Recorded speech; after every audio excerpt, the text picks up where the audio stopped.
చాలామంది భక్తులు ప్రార్థన చేశారు. వారు ప్రార్థించినప్పుడు చాలా కార్యాలు జరిగినాయి. అయితే దైవ గ్రంథంలో ఉన్న ప్రార్థనలు, ఒకటి ప్రార్థన, కన్నీటి ప్రార్థన, విలపించే ప్రార్థన, ఉపవాస ప్రార్థన, విజ్ఞాపన ప్రార్థన, రహస్య ప్రార్థన, విశ్వాసంతో కూడిన ప్రార్థన. ఈ ప్రార్థనలన్నీ కూడా మన యొక్క అనుభవ జీవితంలో నుండి వస్తూ ఉంటాయి. అందరూ ఒకే రీతిగా ప్రార్థన చేయరు, రకరకాలుగా ప్రార్థన చేస్తారు. కొందరు ఉపవాస ప్రార్థన చేస్తారు, కొందరు విలపించే ప్రార్థన చేస్తారు, కొందరు విశ్వాసంతో ప్రార్థన చేస్తారు, కొందరు ప్రార్థన మాత్రమే చేస్తారు, కొందరు కన్నీటి ప్రార్థన చేస్తారు. అయితే ఈరోజు మనం కన్నీటి ప్రార్థన గురించి కొన్ని విషయాలు నేర్చుకుందాం. కన్నీటి ప్రార్థన అంటే ఏంటి, ఎలాగా భక్తులు కన్నీటి ప్రార్థన చేశారు, వారు ప్రార్థన చేసిన తర్వాత దేవుడు వారికి ఎటువంటి ప్రతిఫలాన్ని అనుగ్రహించాడు అనే విషయాన్ని మనం నేర్చుకుందాం. చాలాసార్లు మన జీవితంలో మనకు కన్నీళ్ళు వస్తాయి. కన్నీళ్ళు ఎప్పుడెప్పుడు వస్తాయి, ఎవరెవరికి వస్తాయి అంటే, ఎవరెవరి కన్నీళ్ళు కలుగుతాయి చెప్తారా? నేను చెప్తాను, తర్వాత మీరు చెప్పండి. మొట్టమొదటిగా సున్నితమైన మనసు గల వాళ్ళకి కన్నీళ్ళు వస్తాయి. ఏ మనసు? సున్నితమైన మనసు. అంటే వారిని దెబ్బ కొట్టాల్సిన అవసరం లేదు, జస్ట్ వారితో ఒక గట్టిగా అరిచి మాట్లాడితే చాలు, ఆటోమేటిక్గా ఏమొచ్చేస్తాయి? కన్నీళ్ళు వచ్చేస్తాయి. వాళ్ళని దెబ్బ కొట్టలేదు, ఏమీ అనలేదు, కానీ వాళ్ళు ఏదో చిన్న తప్పు చేశారు. తప్పు చేసిన వెంటనే దాని గురించి గట్టిగా మాట్లాడంగానే కన్నీళ్ళు వచ్చేస్తాయి. తరువాత కొంతమంది తప్పు చేస్తారు, చేసిన తర్వాత వాళ్ళకి అర్థమవుతుంది, అరే నేను తప్పు చేశానే అని. ఎవరైతే నేను తప్పు చేశాను అనుకుంటారో వాళ్ళ హృదయంలో నుండి లేక వాళ్ళ కళ్ళలో నుండి కన్నీళ్ళు వస్తాయి. మూడవదిగా బాధల్లో ఉన్న వాళ్ళకి, కష్టాల్లో ఉన్న వాళ్ళకి కన్నీళ్ళు వస్తాయి. వాళ్ళ బాధలు అంటే బాధలు కూడా భరించే బాధలు ఉంటాయి, కష్టాలు కూడా భరించే కష్టాలు ఉంటాయి. ఆ వచ్చినటువంటి బాధలు భరించేవి కానప్పుడు, ఆ కష్టాలు భరించేటువంటివి కానప్పుడు కళ్ళలో నుంచి నీళ్లు దారలే కారుతూ ఉంటాయి. తరువాత అవమానం కలిగినప్పుడు కన్నీళ్ళు వస్తాయి. ఎవరైనా మనల్ని ఎగతాళి చేసినప్పుడు, అవమానపరిచినప్పుడు మనకేమొస్తాయి? కన్నీళ్ళు వస్తాయి. తరువాత రోగం వచ్చినప్పుడు, రోగం అంటే చిన్న రోగాలకి అంత ఏడవరు. ఏదైనా ఒక రోగం వచ్చి పదే ఏడిపిస్తూ ఉందనుకోండి, ఒక జబ్బు వచ్చి, అది క్యూర్ కానటువంటి జబ్బు అనుకోండి, ప్రాణాపాయ స్థితికి తీసుకెళ్లే జబ్బు అనుకోండి, కన్నీళ్ళే వస్తాయి. తర్వాత కొందరు మన గురించి అబద్ధాలు చెప్పినప్పుడు కన్నీళ్ళు వస్తాయి. వాళ్ళు నిజాలు చెప్పకుండా లేనిపోయిన వాటిని కల్పించి మన పేరు చెడ్డగా చేయడానికి మన గురించి అబద్ధాలు చెప్పినప్పుడు కన్నీళ్ళు వస్తాయి. తరువాత మోసపోయినప్పుడు కన్నీళ్ళు వస్తాయి. అయ్యో ఇతను చాలా మంచోడు అనుకున్నానే, ఈమె చాలా మంచిది అనుకున్నానే, వీళ్ళు చాలా మంచోళ్ళు అనుకున్నానే, వీరి కుటుంబం చాలా మంచిది అనుకున్నానే అని ఎవరినైతే నమ్ముతామో, ఎవరినైతే ప్రేమిస్తామో, ఎవరినైతే ఆదరిస్తామో, ఎవరి ఎడల జాలి చూపిస్తామో వాళ్ళు మనలను మోసగించినప్పుడు, మనకు వ్యతిరేకమైనప్పుడు, మన మీద ఫైట్ చేయడానికి వచ్చినప్పుడు మనకి కన్నీళ్ళు వస్తాయి. ఇవి నేను ఆలోచించి మీతో చెప్తున్న మాటలు. మరి మీరేమైనా చెప్తారా? నేను ఇప్పటి వరకు నా మదిలో కలిగిన వాటిని చెప్పాను. మీరేమైనా చెప్తారా? ఎవరికి వస్తాయి కన్నీళ్ళు? హృదయాన్ని మాటల వలన కన్నీళ్ళు. ఏ మాటల వల్ల? బాధ పెట్టేటువంటి మాటల వల్ల కన్నీళ్ళు. ఇంకా నిజం చెప్తున్నా కానీ నువ్వు అబద్ధం చెప్తున్నావు అని పదే రెట్టించినప్పుడు ఏమొస్తాయి? కన్నీళ్ళు వస్తాయి. ఇంకా వయసు వచ్చిన పిల్లలు తల్లిదండ్రుల మాట వినకనప్పుడు తల్లిదండ్రులకి ఏమొస్తాయి? కన్నీళ్ళు వస్తాయి. కొంతమంది పెళ్ళిళ్ళు చేసిన తర్వాత వాళ్ళు విడిపోతూ ఉంటారు. అప్పుడు ఆ ఇంట్లో తల్లిదండ్రులు సంతోషంగా ఉంటారా? దుఃఖంతో ఉంటారు, బయటికి చెప్పరు, కానీ ఏడుస్తూ ఉంటారు. అప్పుడు కన్నీళ్ళు వస్తాయి. ఇంకా పరిస్థితుల మధ్యలో, రకరకాలైన పరిస్థితుల మధ్యలో కన్నీళ్ళు వస్తాయి. అయితే నేనేమంటానంటే, ఈ కన్నీటికి ముగింపు ఉంది. ఈ కన్నీళ్ళకి ఏముంది? ముగింపు ఉంది. కొన్నిసార్లు చాలాసార్లు ప్రయత్నం చేస్తారు ఉద్యోగాల కోసం, ఉద్యోగాలు రావు. పక్కింటి వాళ్ళకి ఉద్యోగం వస్తుంది, వీళ్ళకి రావు, బాధ వేస్తుంది. పక్కింటి వాళ్ళు పాస్ అవుతారు, వీళ్ళు పాస్ అవ్వరు, అప్పుడు కూడా కన్నీళ్ళు వస్తాయి. కన్నీళ్ళు ఏ రీతిగానైనా వస్తాయి. అయితే బైబిల్ చెప్తుంది ఈ కన్నీళ్ళకి ఏముంది? ముగింపు ఉంది. ఏమవ్వాలి అంటే మీ కన్నీళ్ళు మంచివి అవ్వాలి. ఏమవ్వాలి? మీ కన్నీళ్ళు మంచివిగా. అంటే చాలామంది ఏడుతారు. దొంగ కన్నీళ్ళు కూడా పెట్టేవాళ్ళు కూడా ఉంటారు. చేసిన దొంగతనం చేసి, చేసిన తప్పు చేసి నేనేం చేయలేదని కన్నీళ్ళు పెడతారు. అవి నిజమైన కన్నీళ్ళ? చెప్పండి, నిజమైన కన్నీళ్ళ? కాదు కాదు కాదు. అవతాల మనుషులకి మేము నిజాయితీ పరులమని చెప్పడానికి వీటిని దొంగ కన్నీళ్ళు అంటారు. వీటి వల్ల ఒకవేళ ఆ రోజు తప్పించుకోవచ్చేమో కానీ దేవుడి దగ్గర నుంచి ఏం చేయలేరు, తప్పించుకోలేరు. అయితే నిజమైన కన్నీళ్ళకు ముగింపు ఉంది. ఎప్పుడు అంటే మీరు మీ కన్నీళ్ళని ప్రార్థనగా మార్చి, మీ కన్నీటిని దేవుని పాదాల దగ్గర పెట్టి, మీ కన్నీటిని ప్రార్థనగా దేవునికి చెప్పగలిగితే మీ జీవితంలో మీ కన్నీటి ప్రార్థనకు ప్రతిఫలము ఉన్నది. కన్నీటి ప్రార్థన అంటే దేవునితో మాట్లాడేటువంటి మౌన భాష. ఏం భాష? మౌన భాష. కొన్నిసార్లు కొంతమంది ఎందుకు ఏడుతున్నామంటే ఏం చెప్పరు, కానీ ఏం చేస్తూ ఉంటారు? ఏడుతూనే ఉంటారు. కారణం చెప్పమంటే చెప్పరు. ఏదో మనసులో కలిగినటువంటి బాధ, నోటి మాటల వల్ల కలిగిన బాధ, ఇతరుల వల్ల కలిగిన బాధ కన్నీళ్ళను తెప్పిస్తూ ఉంది. హృదయంలో కన్నీళ్లు ప్రారంభమైనప్పుడు ఇంకా ఆ కన్నీళ్లు కారుతానే ఉంటాయి. కొంతమంది ఆ కన్నీళ్ళను దిగమింగుకుంటూ ఉంటారు. కొంతమంది ఆ కన్నీళ్లను కనబడనివ్వరు, కానీ వారి అంతరంగము ఏడుస్తూనే ఉంటుంది. వారి అంతరంగంలో దుఃఖము కలుగుతూనే ఉంటుంది. వారి యొక్క గుండెల్లో బాధ కలుగుతూనే ఉంటుంది. కొంతమంది ఎప్పుడు ఏడుస్తారో తెలుసా? అందరికీ కనబడేటట్టుగా ఏడవరు, రహస్యంగా ఒంటరిగా ఉండి ఏడుస్తూ ఉంటారు. ఏంటి నా పరిస్థితి ఇలాగుంది, ఈ పరిస్థితుల్లో నేను ఏం చేయాలి, ఇప్పుడు నా పరిస్థితి ఏంటి, దారులన్నీ మూసుకుపోయినాయి, ఇప్పుడు ఏ దారి కానరాట్లా, ఇప్పుడు నా దిక్కెవళ్ళు, దేవుడే అని చెప్పి రహస్యంగా కన్నీళ్లు కారుస్తూ ఏడ్చేవాళ్ళు చాలామంది ఉన్నారు. కొంతమంది తల్లులు రాత్రి వేళ మోకరించి కన్నీళ్లతో తమ బిడ్డల కొరకు ప్రార్థించే వాళ్ళు ఉన్నారు. కొంతమంది తండ్రులు రాత్రివేళ మోకరించి కన్నీళ్లతో దేవునికి ప్రార్థన చేసేటువంటి వాళ్ళు ఉన్నారు. అయితే దేవుడు కన్నీటి ప్రార్థన విడిచిపెట్టాడు. మీ కన్నీళ్లకు ప్రతిఫలం ఉంది. ఒక వాక్య భాగాన్ని చదివి మనం ముందుకు వెళ్దాం. కీర్తన గ్రంథం 126వ కీర్తన 4వ వచనం, 5వ వచనం. కన్నీళ్లు విడిచుచు విత్తువారు సంతోషగానముతో పంట కోసెదరు. దేవుని సముఖములో గనక మీరు కన్నీరు కారిస్తే, మీ వ్యక్తిగత విషయాల్లోనైనా, మీ అంతరంగంలో కలిగిన దుఃఖమైనా, లేక మీ చుట్టూతున్న వేధింపు సమస్యలైనా, ఆ కన్నీళ్ళు ఏవైతే నీకు కలిగిస్తున్నాయో ఆ కారణాలన్నిటి నుంచి మిమ్మల్ని దేవుడు విడిపించడానికి శక్తి గల దేవుడై ఉన్నాడు. కన్నీళ్లు విడిచి విత్తువారు సంతోషగానముతో పంట కోస్తారు. మీరు దేవుని సన్నిధిలో గనక మీ ప్రతి సమస్యను కన్నీటితో విత్తగలిగితే మీకు తిరిగి సంతోషం కలుగుతుంది. మీరు తిరిగి ఆనందాన్ని పొందుకుంటారు. చాలామంది దుఃఖపడతారు, కానీ ఆ దుఃఖము మరణానికి తీసుకొని వెళ్తుంది.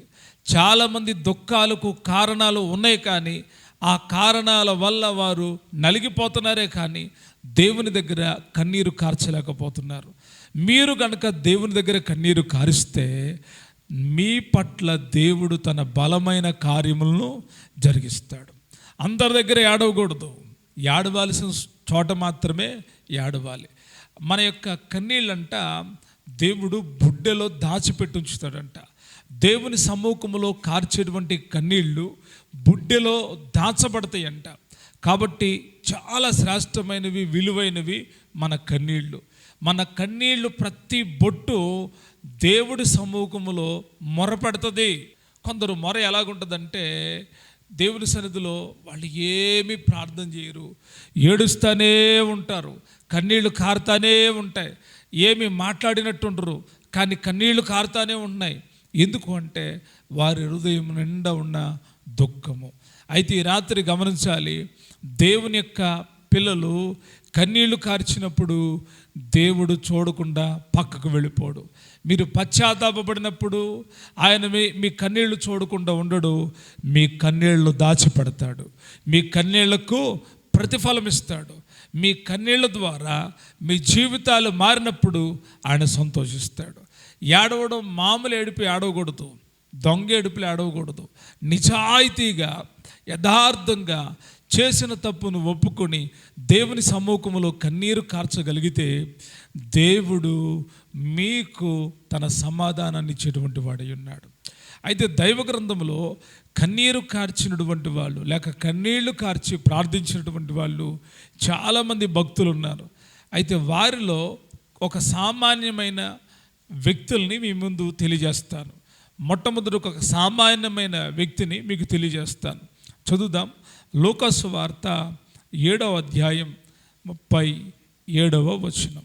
ఆ ఊరిలో ఉన్న పాపాత్మురాలైన ఒక స్త్రీ యేసు పరిసేని ఇంట భోజనమునకు కూర్చున్నాడని తెలుసుకొని ఒక బుడ్డెలో అత్తరు తీసుకొని వచ్చి వెనుక తట్టు ఆయన పాదముల యొద్ద నిలబడి ఏడ్చుచు కన్నీళ్లతో ఆయన పాదములను తడిపి తల వెంట్రుకలతో తుడిచి ఆయన పాదములను ముద్దు పెట్టుకొను. ఆ అత్తరు వాటికి పూసెను.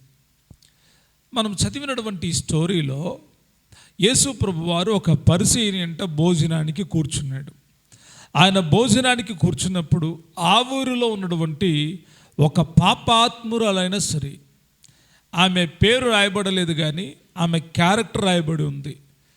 కొంతమంది చెప్తారు కదా, కొంతమంది స్త్రీలను చూసి ఏమంటారు తెలుసా, ఈమె పెద్ద గయాళిదండి అంటారు. ఈమె పెద్ద గయాళిది.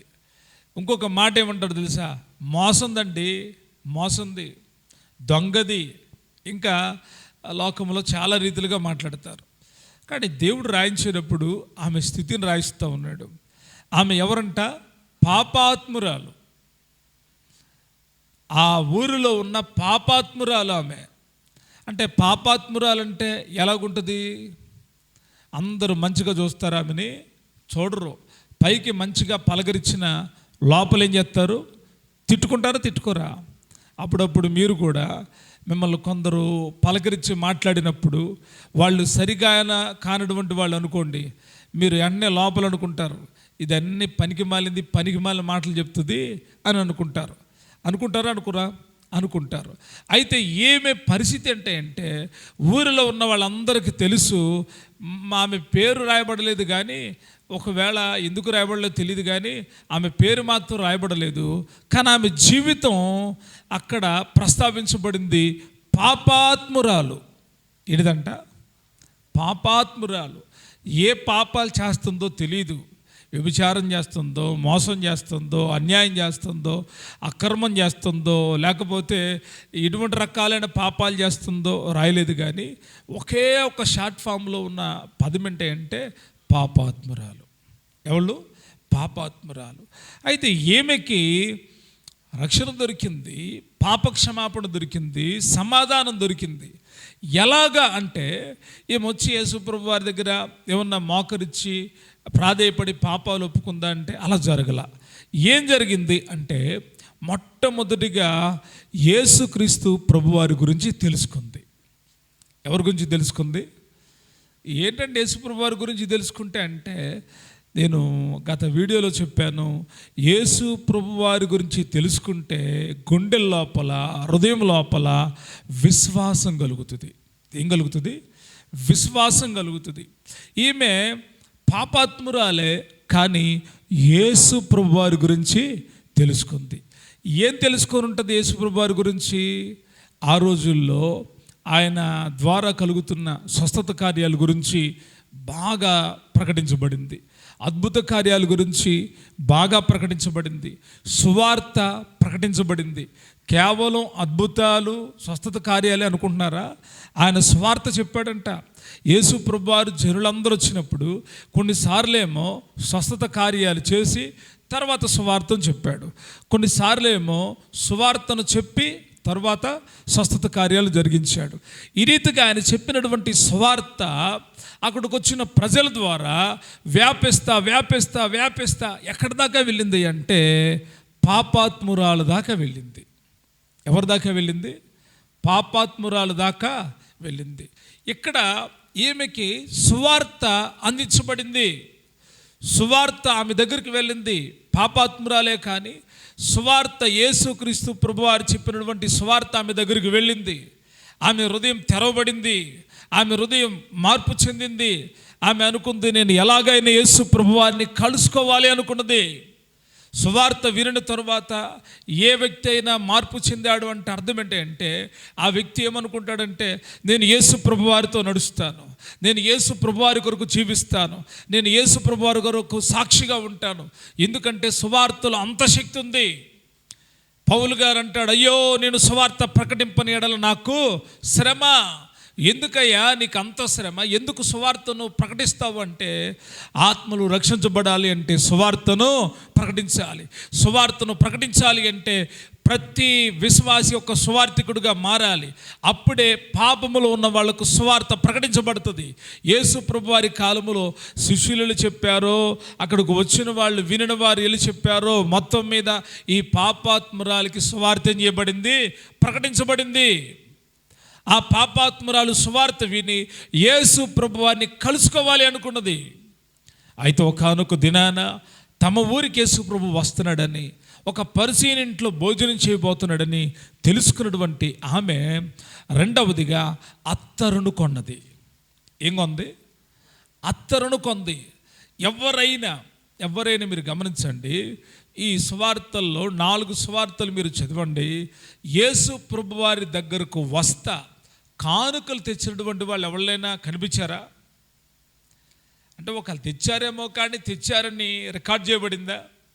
చేయబడలా.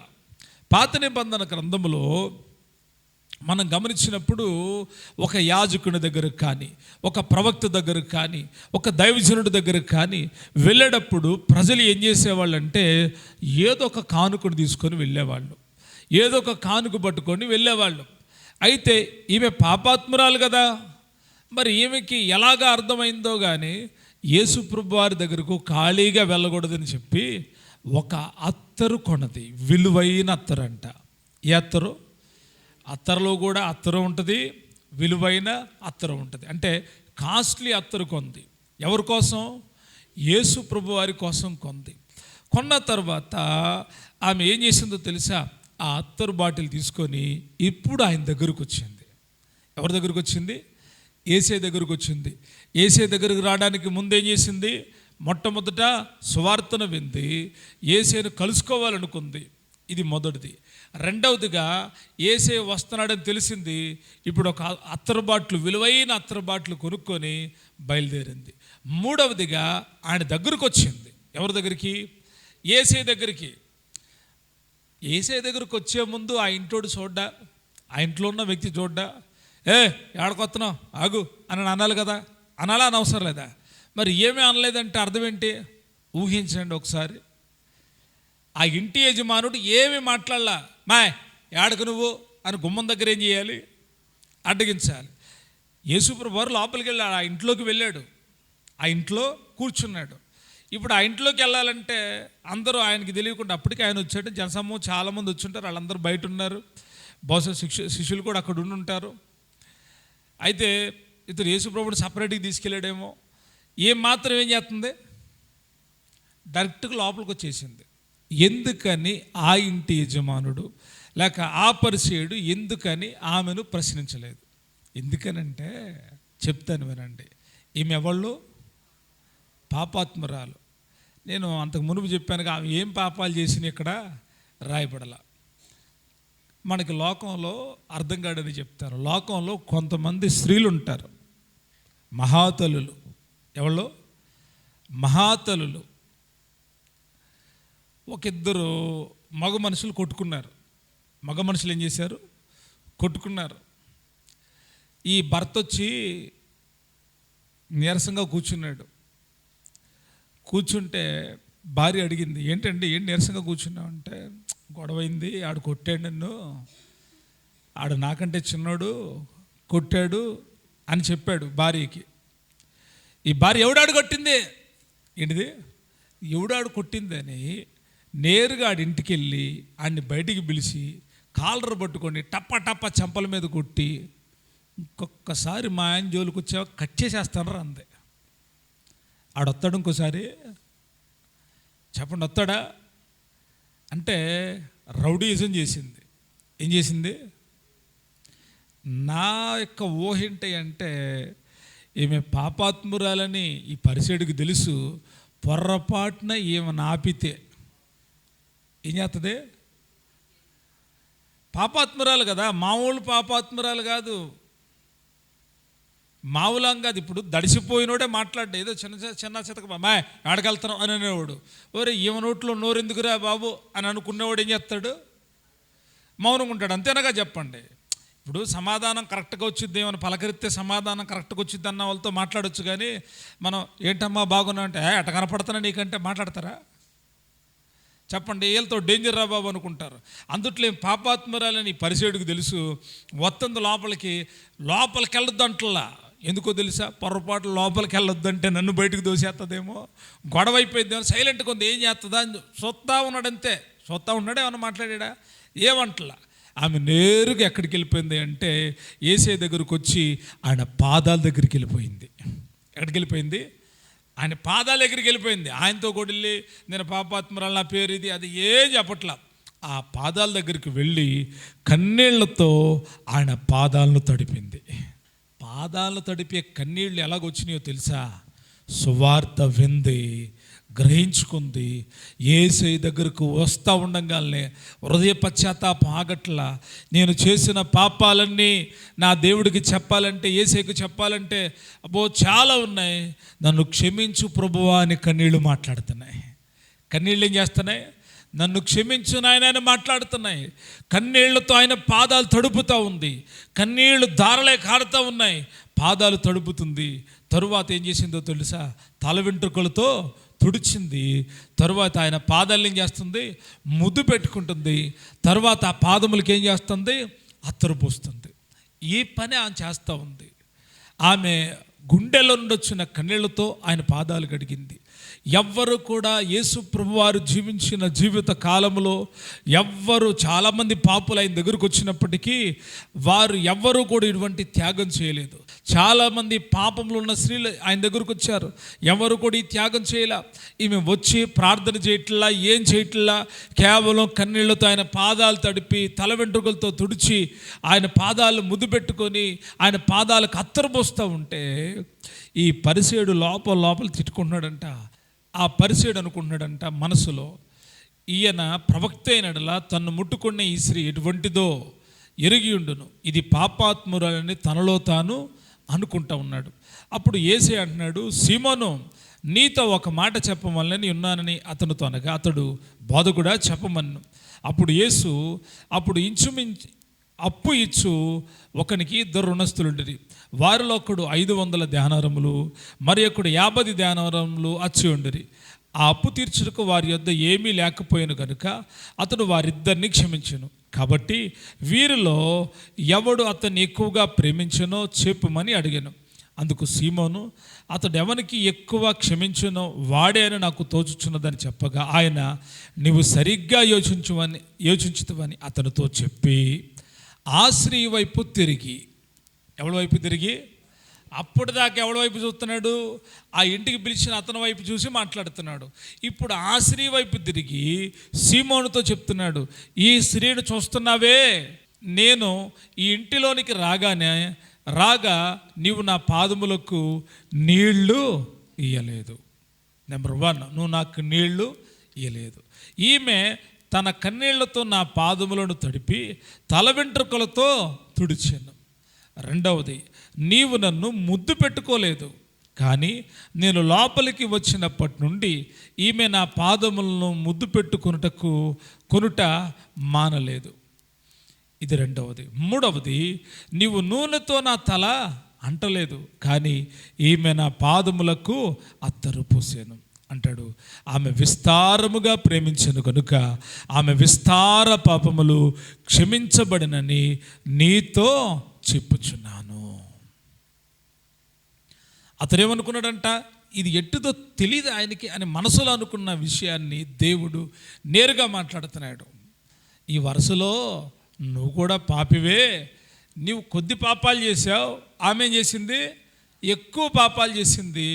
యేసయ్య డైరెక్ట్గా చెప్తున్నాడు. ఆమె గురించి ఏమైనా చెప్పుకుంది యేసయ్యకి? నేను ఈ తప్పు చేసి ఆ తప్పు చేసి అని చెప్పిందా? చెప్పలా. కానీ యేసయ్య అంతరంగా ఎరిగినవాడు కనుక ఆమె విస్తార పాపములు ఏం చేయబడినాయి? క్షమించబడ్డాయి. కారణం ఏంటంటే కన్నీటితో చేసే ప్రార్థన వలన పాపాలు క్షమించబడతాయి. ఇంకా ఏం జరిగిందంటే 50వ వచనం చదువుతున్నాను, గమనించండి. అందుకైనా నీ విశ్వాసము నిన్ను రక్షించెను. రెండవది ఏం దొరికింది? రక్షణ దొరికింది. మూడవది గమనిస్తే సమాధానము గలదానివే వెళ్ళు. ఎలాగెళ్ళు? సమాధానం వచ్చింది నీకెళ్ళు. యేసే గనుక సమాధానం ఇస్తే జీవితం మారిపోయింది, రూపం మారిపోయింది, మాట తీరు మారిపోయింది. ఈమె జీవితంలో జరిగిన అద్భుతానికి కారణం కన్నీళ్ళే. ఏంటి? కన్నీళ్ళే. నిజంగా యేసయ్య రక్షణిస్తే ఇంకా ఎవ్వరు ఏలెత్తి చూపించలేరు. ఈ రాత్రి గమనించాలి. ఈ సందేశం ద్వారా ఈ యొక్క భాగము ద్వారా తెలుసుకోవాల్సిన విషయం, మన కన్నీళ్ళకి ఏముంది? ప్రతిఫలం ఉంది. ప్రభువా నేను పాపిని అని నువ్వు చేసిన పాపాలన్నీ చెప్పవసరం లేదు. కొందరు చెప్తూ ఉంటారు. ఒక ఆమె అంటుంది, పాస్టర్ గారు బాప్టిజం పొందడానికి వెళ్ళానండి, అక్కడ 40 రోజులున్న నాతో దేవుడు ఏం చేయాల? మాట్లాడలేదు అంది. ఏమ్మా ఎందుకు మాట్లాడలేదన్నా? ప్రతిరోజు ఏడుతా దేవుడికి చెప్తా ఉందంట. ఏం చెప్పావన్నా? 40 రోజులు ఏం చెప్పావన్నా?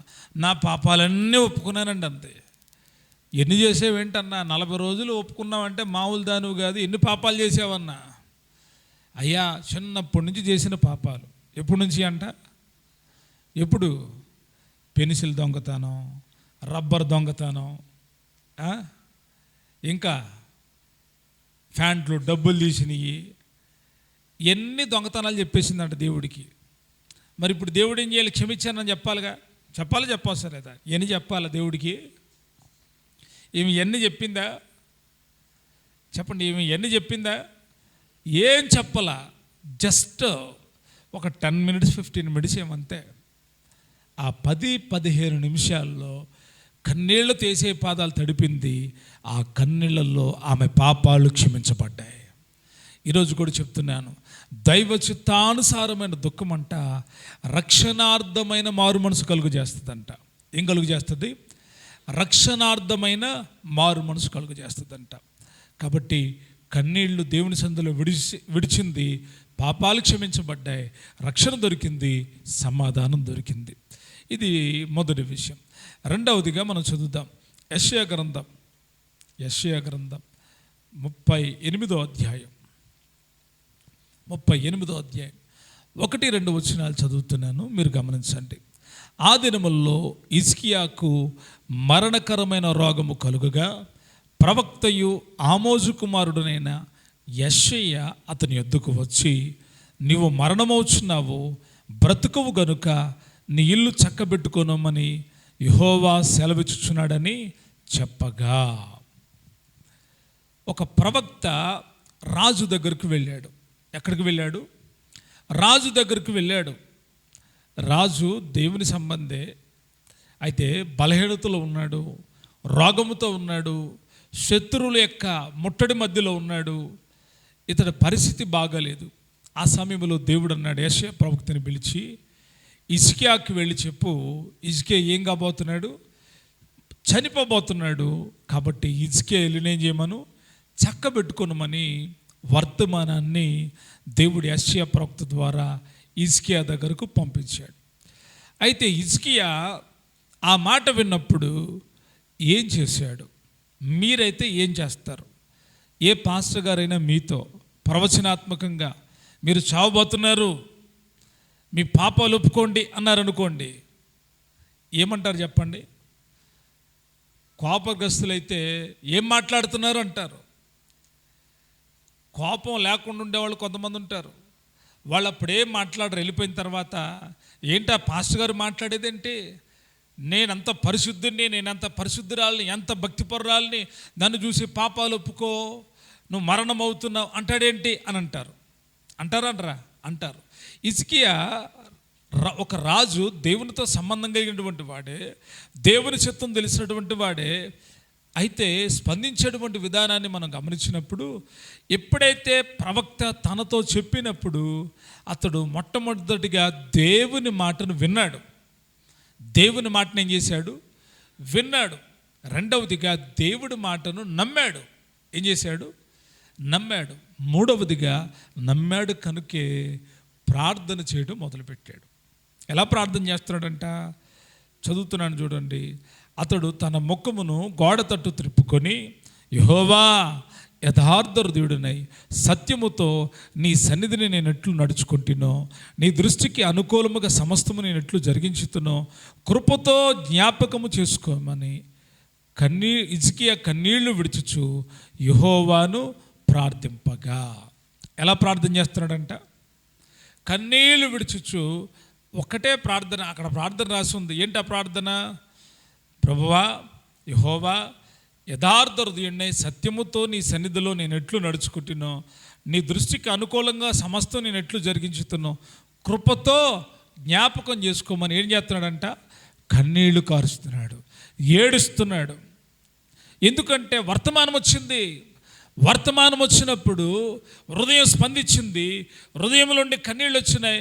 నాకు ఆయుష్నిమ్మని అడగట్లా, నన్ను బ్రతికించమని అడగట్లా.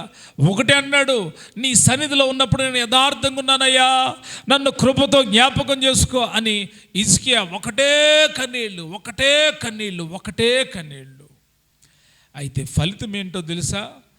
దేవుడు అంటున్నాడు, మరలా తిరిగి యెషయా ప్రవక్త చెప్తున్నాడు, యెహోవాకు యెషయాకు ప్రత్యక్షం ఎలాగో సెలవిచ్చాను, నీవు తిరిగి జగత్తుకు పోయి అతనితో ఇట్లనము, నీ పితరుడైన దావీదునకు దేవుడైన యెహోవా నీకు సెలవిచ్చినదేమనగా, నీవు కన్నీళ్లు విడుచుట చూచి తిని, రెండవది నీ ప్రార్థన నేను అంగీకరించి ఉన్నాను, మూడవదిగా ఇంకను 15 సంవత్సరముల ఆయుష్ నీకు ఇచ్చేదను, నాలుగవదిగా మరియు ఈ పట్టణాన్ని కాపాడుతాను, ఐదవదిగా ఈ పట్టణమును అష్షూరు రాజు చేతిలో పడకుండా విడిపిస్తాను. ఏం చేస్తాడు? విడిపిస్తాడు. ఎందుకు అంటే ఈ 5 కార్యాలు ఏంటి అంటే కన్నీటి ప్రార్థన. చాలాసార్లు మనం కన్నీళ్ళు కారుస్తున్నాం. దేవుడు మీ కన్నీళ్లు చూస్తున్నాడా? చూస్తే దేవుడు ఏమిస్తాడు? ప్రతిఫలం ఇస్తాడు. దొంగ కన్నీళ్లను దేవుడు చూడడు. మోసపూరితమైన కన్నీళ్లను దేవుడు చూడడు. హృదయం నుండి వచ్చే కన్నీళ్లను దేవుడు చూస్తాడు. హిజ్కియా యొక్క కన్నీళ్లను దేవుడు చూశారంట. యెషయా ప్రవక్త ద్వారా చెప్తున్నాడు, హిజ్కియా, నీ కన్నీళ్లను నేను చూశాను. ఈరోజు మీ దేవుడు మీ కన్నీళ్లు చూస్తున్నాడా? మీరు యథార్థ హృదయులై దేవుని సన్నిధిలో ప్రార్థన చేస్తున్నారా? మీరు సత్యముతో దేవుని సన్నిధిలో మొరపెడుతున్నారా? నిజమైన పెదవుల నుండి వచ్చే ప్రార్థనలు జరిగిస్తున్నారా? మీరు ఒకవేళ నిజంగా యథార్థంగా దేవుడి సన్నిధిలో కన్నీళ్లు విడిస్తే దేవుని యొక్క ప్రత్యక్షత మీకు దొరుకుతుంది. దేవుడు చెప్తాడు, నీ కన్నీళ్లను నేను చూశాను. ఆయన ఒకటి కన్నీళ్లు చూశాడంట, రెండవది అంటున్నాడు, నీ ప్రార్థన నేను అంగీకరించాను. I accepted your prayers. నీ ప్రార్థనలు నేను అంగీకరించాను. హిజ్కియా, దేవుడు వింటున్నాడా మీ ప్రార్థనల్ని? మీరు ప్రార్థన చేస్తున్నారు కదా, మీ ప్రార్థన దేవుడు వింటున్నాడా? వింటే దేవుడు జవాబిస్తాడు. హిజ్కియా ప్రార్థన దేవుడు విన్నాడు. తర్వాత అంటున్నాడు, ఇదిగో ఇంకను 15 సంవత్సరముల ఆయుష్ పొడిగించబడుతుంది. చచ్చిపోతాడు అని చెప్పిన వాడికి దేవుడు ఏమిస్తా ఉన్నాడు తెలుసా? ఆయుష్ను పొడిగిస్తున్నాడు. ఆయుష్ను పొడిగిస్తున్నాడు. కొందరు అంటారు, ప్రభా నా ఆయుష్ని ఏం చెయ్యి? పొడిగించు. ఇంకొద్ది కాలం బ్రతకనివు నాయన, ఇంకొద్ది కాలం ఏం చెయ్యి? బ్రతకని. చావు బ్రతుకుల మధ్యలో పోరాడుతున్నప్పుడు వచ్చే కన్నీళ్ళు వేరు. ఆ కన్నీళ్ళు ఎలాగుంటాయో తెలుసా? డాక్టర్లు అన్నారంట, ఇంక ఇంటికి తీసుకెళ్ళిపోండి, ఇంటికి తీసుకెళ్ళిపోండి అని చెబితే ఇంటికి తీసుకొచ్చేసారు అతన్ని. అతను ఒక HIV పేషెంట్, నల్లగా అయిపోయాడు. ముక్కుల్లో ట్యూబులు వేసారు, యూరిన్ దగ్గర ట్యూబులు వేసారు. అతన్ని తమ ఇంటి వరండాలో పెట్టారు, అంత మంచంలోనే. అతడి దగ్గర భయంకరమైనటువంటి వాసన వస్తూ ఉంది. అటువంటి పరిస్థితుల మధ్యలో కేవలం చూస్తున్నాడు, అంటున్నాడు. అది పరిస్థితి. నేను మరొక దైవజనుడు కలిసి అక్కడ ప్రార్థన చేయడానికి వెళ్ళినప్పుడు గురు మా వాడి కోసం ప్రార్థన చేయి అని చెప్తా ఉన్నాడు. ఏంటంట అంటే ఏదో ఒకటి చేయలేదు ప్రార్థన అని అన్నాడు. నేను ఆమెను అడిగానమ్మా మరి ఏంటమ్మా అంటే ఏమోనయ్యా మాకు అర్థం కావట్లేదు అని అంది. నేనన్నా మరి రిపోర్ట్లు ఉంటాయి కదమ్మా, బ్లడ్ టెస్ట్ రిపోర్ట్లు ఉంటాయి ఇవ్వండి చూస్తానన్నా. అంటే ఆమె అంది కదా అసలు ఏ రిపోర్ట్లు లేవండి అంది. ఏ రిపోర్ట్లు లేవంది. అలాగ కళ్ళెత్తు చూస్తే సూర్యులో రిపోర్ట్లు ఏలాడుతున్నాయి, డాక్టర్ అవి ఉంటాయి కదా సంచులు ఏలాడుతున్నాయి. సరేలే చెప్పడానికి ఏదో ఇష్టం లేదనుకుంటా అని అనుకొని సరే ప్రార్థన చేయడానికని కళ్ళు మూసుకున్నా. పరిశుద్ధాత్ముడు చెప్తున్నాడు ఇతడు హెచ్ఐవితో మంచాన పడ్డాడని. సరే నేను ఆ మాటల్లా దేవుడు నాతో చెప్పాడు. నేనేం చేశానంటే అలా కళ్ళు మూసుకొని నా మనసులో చేసుకుంటాను ప్రార్థనది. ఆయన దగ్గర కుర్చీ వేసుకొని కూర్చొని ఏమంటే నా మాట వినపడుతుందా అన్నాడు. అప్పుడు అతనికి సువార్త చెప్పాను. అయ్యా మీరు చేసిన పాపాలన్నిటి కోసం యేసయ్య ఎప్పుడో రక్తం చిందించాడు. మీరున్న పరిస్థితి నుండి ప్రభు మిమ్మల్ని లేవనెత్తుతాడు. మీరు ఇప్పుడు మాట్లాడలేని పరిస్థితుల్లో ఉన్నారు, కానీ మీ మనసులో ఒక చిన్న ప్రార్థన చేసుకోండి. ప్రభా నేను పాపినయ్యా నన్ను క్షమించమని అడగండి, తప్పకుండా దేవుడు మిమ్మల్ని లేవనెత్తుతాడయ్యా అని భారంతో ఆ మంచం మీద ఉన్న ఆ మనిషికి చెప్తూ ఉంటే అతని కళ్ళలో నుండి కన్నీళ్లు చూశాను. నేను కళ్ళలో నుండి కన్నీళ్ళు వస్తూ ఉన్నాయి. నేను ఇంకా అతడు ఏడుస్తూ ఉంటే నాకు అర్థమైంది పరిస్థితి. అంటే దేవుడు నాతో చెప్పిన విషయం నాకు అర్థమైంది. ఇంకా అతనికి బలంగా చెప్పాను, గట్టిగా ప్రార్థన చేసుకో, ఎవ్వరు పరిశుద్ధులు కాదు, అందరూ పాపులే, ఏదో ఒక పాపంలో చిక్కుబడి ఉన్నారు. మీ పాపాలు నాకు తెలియదు కానీ ప్రభువుకు తెలుసు, ఒప్పుకోండి అంటే కన్నీళ్లతో ఒప్పుకున్నాడు. ప్రార్థన చేసి నూనె రాసి ఒక 2 చుక్కలు నూనె నోట్లో వేసి ప్రార్థన చేసి బయటకు వచ్చాం. ఆమె పాస్టర్ గారు ఆయన చనిపోతారంటండి అని అంది. నేనన్నా దిగులు పడమాకమ్మా, అతను బ్రతుకుతాడు, అతను బ్రతికిస్తాడు దేవుడు అని చెప్పాను. చెబితే లేదు పాస్టర్ గారు అని చెప్పి ఆ పక్కముంటున్న పాస్టర్ గారు వాళ్ళ చుట్టం ఏడుస్తూ ఉంది. అక్కడ ప్రార్థన చేశాం, ఇక భోజనం కూడా చేయలే. బయలుదేరి మార్గం మధ్యలో వస్తూ ఉంటే ఏం గురు ఏంటి సంగతులు, ఏంటి మావాడి పరిస్థితి ఏంటి అని అడిగాడు. అంటే వాళ్ళ బ్రదర్ అనమాట. ఏంటంటే ఏం చెప్పాడు దేవుడు నీకు అన్నాడు. ఏమి లేదు హెచ్ఐవి పేషెంట్ అని చెప్పాడన్న. బండాపు అని అన్నాడు. ఒక్కసారి కోపం వచ్చేసింది ఆయనకి. మా తమ్ముడు పట్టుకొని నువ్వు అలాగంటావా, మా తమ్ముడు చాలా మంచోడు, నువ్వు నింద మోపుతున్నావు, మా మరదలు ఎందుకు చెప్పలేదు, ఆగు ఫోన్ చేస్తానని చెప్పి నా ఎదురే ఫోన్ చేశాడు. ఫోన్ చేసే మాయ్ ఏంటి అక్కడ అడగలా, అసలు ఏంటి మా వాడి పరిస్థితి ఏంటి, మా వాడు ఏంటి జబ్బు అని అంటే ఏం చెప్పను బావగారు హెచ్ఐవి వచ్చిందండి అంది. ఏమొచ్చిందంది. ఇక ఆయన మాట్లాడడం మానేశాడు. అద్భుతం ఏంటంటే మరేంటి గురు అన్నాడు. నేను చెప్తున్నానండి దేవుడు లేపుతాడు, అతడి పశ్చాత్తాపం చూశాను, అతడి కన్నీళ్ళు చూశాను, దేవుడు లేపుతాడండి అన్న. అద్భుతంగా నేను వచ్చేసాను. బహుశా 2వ రోజు 3వ రోజు ఆదివారం, శుక్రవారం వెళ్ళాను. ఆదివారం పొద్దున్నే ఫోన్ చేశాడు ఆయన మాట్లాడడం మొదలుపెట్టాడు. ఏమండి అంటే నేను ఫలానా అండి అని అన్నాడు. ఏంటంటే అంటే అయ్యా నేను మాట్లాడుతానని నెమ్మదిగా మాట్లాడడం మొదలుపెట్టాడు. మీరు రావాలి మళ్ళా ప్రార్థన చేయాలండి, దేవుడు లేపాడు కదా. మరలా వెళ్ళి ప్రార్థన చేశాం. అద్భుతమైన విషయం ఏంటంటే ట్యూబులు లేవు, తర్వాత అన్నీ తీసేశారు, లేచి నిలబడ్డాడు. దాదాపు 3.5 సంవత్సరాలు బ్రతికాడు. చచ్చిపోతాడని పంపించేసిన ఆయన ఎన్ని సంవత్సరాలు? 3.5 సంవత్సరాలు. ఏం బ్రతికిచ్చినాయి అంటే నేను చెప్తున్నాను, అతడి కన్నీళ్ళే. అతడు కన్నీళ్ళు మాట్లాడినాయి, నోరు రాలా, నోరు తెరవలా, కన్నీళ్ళు మాట్లాడినాయి. హిజ్కియా జీవితంలో కూడా గమనిస్తే చావు బతుకుల మధ్యలో ఉన్నాడు హిజ్కియా. కానీ దేవుడు అన్నాడు ఇంకా 15 సంవత్సరాల ఆయుష్ నీకు ఇచ్చాను. చాలామంది గొప్ప గొప్ప సాక్ష్యాలు ఉన్నాయి. అయ్యా నేను చనిపోవలసింది ఏడ్చి దేవుని దగ్గర అడిగాను. ఈరోజు దేవుడు నన్ను ఏం చేశాడు? బ్రతికించాడు. కన్నీళ్లు బ్రతికిస్తాయి, కన్నీళ్ళు ఆయుష్ని పెంచుతాయి. కన్నీటి ప్రార్థన ద్వారా మన ఆయుష్ పొడిగించబడుతుంది, కార్యాలు జరుగుతాయి. వ్యర్థముగా పోవు కన్నీళ్ళు. కన్నీళ్ళు ఏమవో వ్యర్థంగా పోవు. మరి ఈరోజు దేవుని సమ్ముఖంలో కన్నీళ్ళు కార్చగలుగుతున్నారా? కన్నీటి ప్రార్థన చాలా విలువైంది. సమస్యలు వచ్చినప్పుడు కృంగిపోవడం కాదు, సమస్యల మధ్యలో కుప్పకూలిపోవడం కాదు, ఎక్కడెక్కడో ఏడ్చి బ్రతిమలాడుకోవడం కాదు. ప్రభు పాదాలు పట్టుకుని ఏడిస్తే కన్నీళ్లకు సమాధానం దొరుకుతుంది. దేవుడు ఏం చూస్తున్నాడు తెలుసా? ఈరోజు మీ కన్నీళ్లను దేవుడు చూస్తున్నాడు.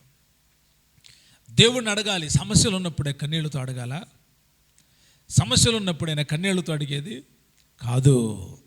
ఆశీర్వదించమని యాకోబు కన్నీరు విడిచుచు రాత్రంతయు పెనుగులాడాడంట. ఏమన్నాడు తెలుసా?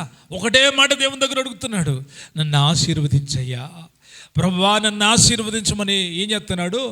కన్నీరు విడిచుచు దేవుడిని అడుగుతున్నాడంట. ఆశీర్వదించు అని చేసే ప్రార్థన వేరు, నన్ను ఆశీర్వదించని కన్నీళ్లు కారుస్తూ చేసేటువంటి ప్రార్థన వేరు.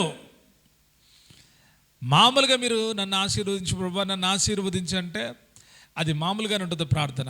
కానీ గట్టిగా పట్టుబట్టి పట్టుదల కలిగి కన్నీళ్లు విడుస్తా, ప్రభువా నన్ను ఆశీర్వదించయ్యా, నన్ను ఆశీర్వదించు ప్రభువా అంటే నిన్ను ఆయన తప్పకుండా ఏం చేస్తాడు? ఆశీర్వదిస్తాడు. మనం కేవలం అనుకుంటున్న ఉన్నదాంతో సంతృప్తి కలిగిన వాళ్ళమే ఏదో తాత్కాలికమైన ప్రార్థన చేసుకుంటూ వెళ్తున్నాం. కాదు, కన్నీళ్లు కార్చి ప్రార్థన చేయండి. ఈరోజు ఈ సమయంలో కన్నీళ్లు విడిచి ప్రార్థన చేయండి. యాకోబు వలె పెనుగులాడుతా ప్రార్థన చేయండి. ప్రభువా నన్ను ఆశీర్వదించమని అడగండి. పరలోకమునున్న ప్రభువు మీ ప్రార్థన వింటాడు. మీరు పరిశుద్ధాత్మ శక్తి చేత నింపబడి దైవ చిత్తానుసారమైన దుఃఖంతో కన్నీటితో ప్రార్థన చేయండి. మీరు చేసిన కన్నీటి ప్రార్థనకి మీ ఎదుటున్న ప్రతి ద్వారాలు తెరవబడతాయి, ప్రతి కార్యములు సఫలపరచబడతాయి, ప్రతి అప్పుల సమస్య నుంచి విడిపించబడతారు, ప్రతి రోగం నుంచి విడిపించబడతారు, ప్రతి దరిద్రత తొలగిపోయిద్ది, ప్రతి శాపము తొలగిపోయిద్ది. దేవుని ఆశీర్వాదం మీకు మీ కుటుంబాలకు కలుగుతుంది.